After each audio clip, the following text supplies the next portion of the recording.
Hey guys, today I did a creative writing assignment with my class, and I wanted to share something with you that I guess I didn't think about, and I thought, this is something that we can use as parents and a really great tool. So as y'all know, I've talked about this. I have kept a journal for many, many, many years since I was like 10 years old.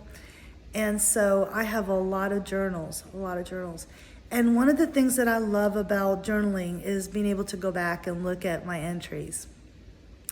Well, I have an uncle, he's passed away, but he was actually a great uncle of mine who loved to write letters. And we corresponded during, my youth. And I think that is really what started my whole writing and love of writing and helped me to communicate in a way that I could not otherwise. Because to be honest with you, my communication, my oral verbal skills, they're not as good as my written. I can write like no one else's business. I love to write. I can write my thoughts and feelings. I can write poetry. I write music. I just love to write. If I could have, hours every day just to sit down and write, just creative writing, that would be utopia for me. But anyway, so it got me to thinking about how we can nurture things in our children. And writing is a great skill, right? I don't want you to underestimate the power of writing, because I remember when I was young, my mom would write me little notes and letters and leave them on my bed. And those letters, she doesn't know this, but those letters, I would keep them and I read them and I would read them again. And it was almost like scripture, because it would be like the perfect thing at the right time.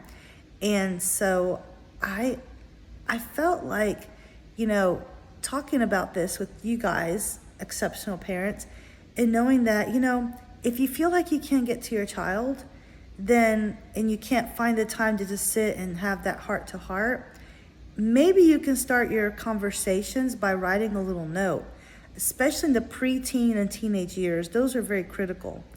And so writing little notes, leaving them on their bed or sending them, putting it somewhere where they'll see them, and then talking to them about it. There are certain topics that maybe your child wants to talk to you about and they're a little shy.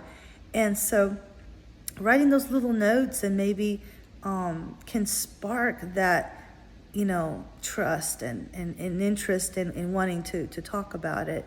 And sometimes you have to admit, some things are easier to write than to say out loud.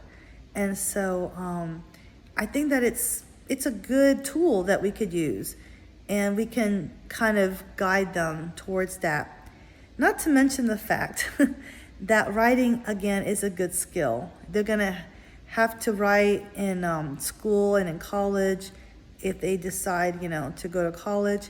And so, when I say writing, I don't mean just literally writing with your hands. It's typing, writing it down, documenting your thoughts and your feelings.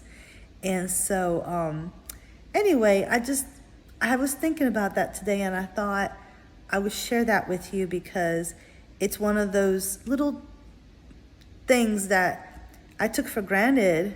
And now that I'm a parent, I'm like, yeah, I remember I do that, and it's because my mom did it with me. And so it's like a little cycle. You kind of pass on the good things. As a parent, you take in what you've experienced and you fine-tune it for your own children, because every child's different, and unfortunately they don't come with instruction manuals. Wish they did. All right, as always, good luck on your journey, and I'll talk to y'all soon. Bye.